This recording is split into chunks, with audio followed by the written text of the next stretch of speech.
They are celebrated as explorers, carved into culture, romanticized on screen. But there is another story, one that does not end with the battle, one that begins the morning after, when the longships were still smoking, when the monastery bells had gone silent, when the only sound left was the wind moving through what had once been a village. History remembers the warrior.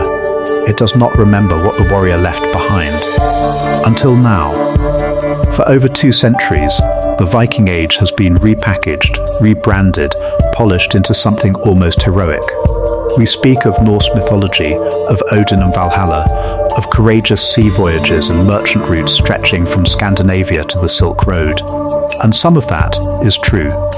But the archaeology tells a different story, a quieter, more disturbing one.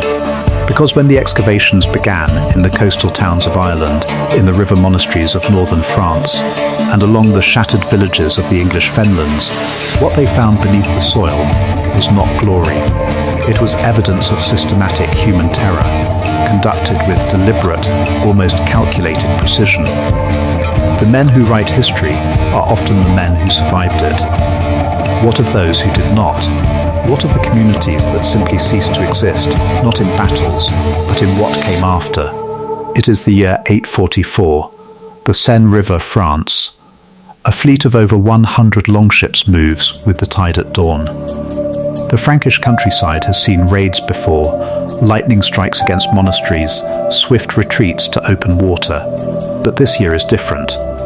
This year, the Norse warriors do not retreat. What followed the initial assault on the town of Paris's outer settlements was not a battle in any conventional sense.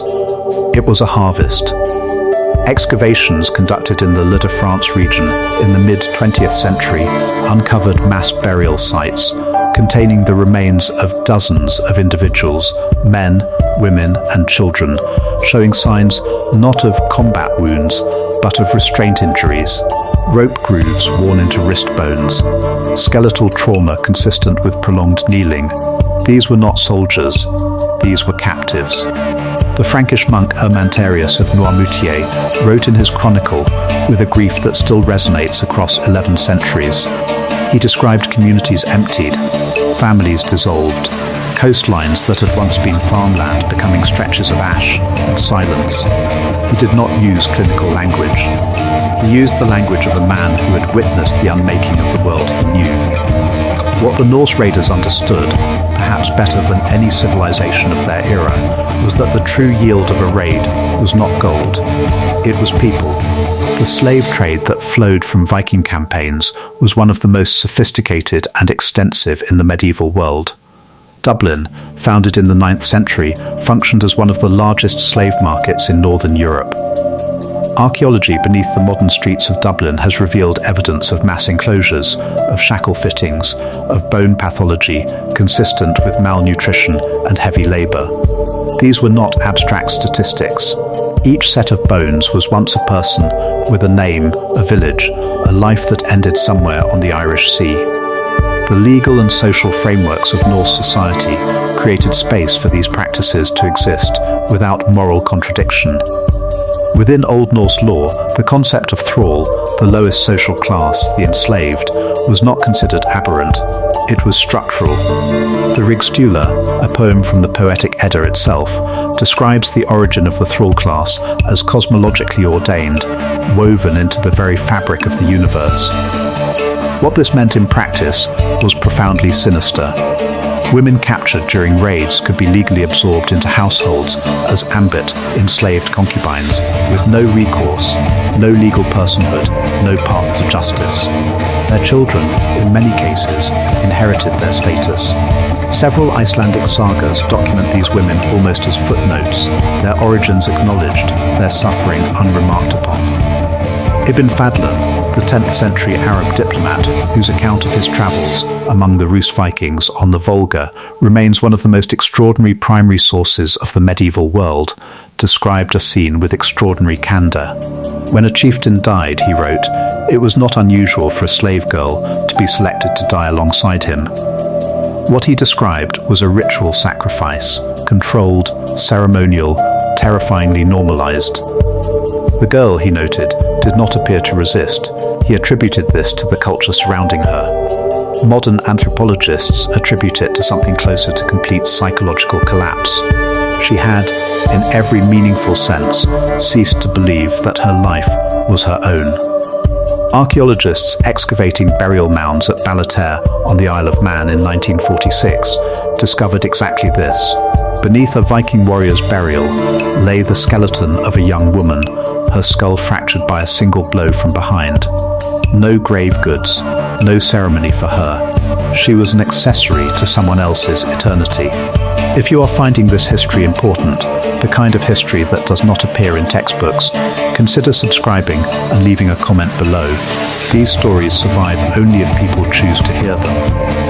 Perhaps the most devastating legacy of the Viking raids is not the dead, it is the people who lived. Survivors of coastal raids in 9th century England and Ireland show up in the historical record in unusual ways, in land grants abandoned, in parish records that simply end, in the silence of communities that should have continued but did not. The psychological architecture of sustained raiding terror was not accidental. There is considerable scholarly debate about whether certain Norse raiding patterns, the return to the same village across multiple years, the practice of taking hostages and demanding ransom, constituted a form of deliberate psychological warfare. The answer from the evidence appears to be yes. A child who watched a raid at the age of 7 and was not taken, who survived by hiding in a grain cellar or behind a church wall, would carry that experience into adulthood, would build around it, would never again live near open water without flinching at the sound of oars. The trauma was not simply personal, it reshaped geographies. Communities in northern England physically relocated inland. Coastal settlements were abandoned for generations. The landscape itself was altered by fear. Skeletal analysis from a cemetery in Repton, Derbyshire, excavated in the 1970s and 1980s, revealed a mass grave containing the remains of over 260 individuals. Many bore healed injuries from previous violence, suggesting lives lived in chronic conflict. But it was the unhealed wounds, the injuries that showed no signs of recovery, that told the final story. These were people who did not have time to heal before the end came. The physical record of Viking-era violence is remarkably specific. At St. Brice's Day and in the ash deposits of Lindisfarne, the monastery raided in 793, in what is considered the opening act of the Viking Age, there are carved stone fragments depicting warriors with raised weapons. But it is the biological evidence that carries the most weight. Bioarchaeological studies of remains from Dorset, England, have identified perimortem cut marks, injuries inflicted at or near the moment of death, on multiple skeletal remains. The patterns suggest not combat, but execution. Controlled, deliberate. The work of people with time on their hands. The slave shackles recovered from 10th century Scandinavian sites are perhaps the most articulate artifacts of all. They were not crude. They were engineered, fitted, adjustable, designed for long-distance transport. The people who made them were not acting in the heat of violence. They were planning. They were building an industry. History is a document written by survivors. But survival is not the same as witness. The women whose names never entered the sagas, the children whose villages are now car parks and shopping centres, the men who were marched to Dublin in chains, they left their testimony in the ground. In the wrist bones, in the fractured skulls, in the abandoned coastlines of a continent that learned, slowly and painfully, to be afraid of the sea. The Vikings were extraordinary. They were also capable of extraordinary cruelty. Both things are true, and it is only by holding both that history becomes something honest. The sword has always had two edges. We have spent centuries admiring one of them,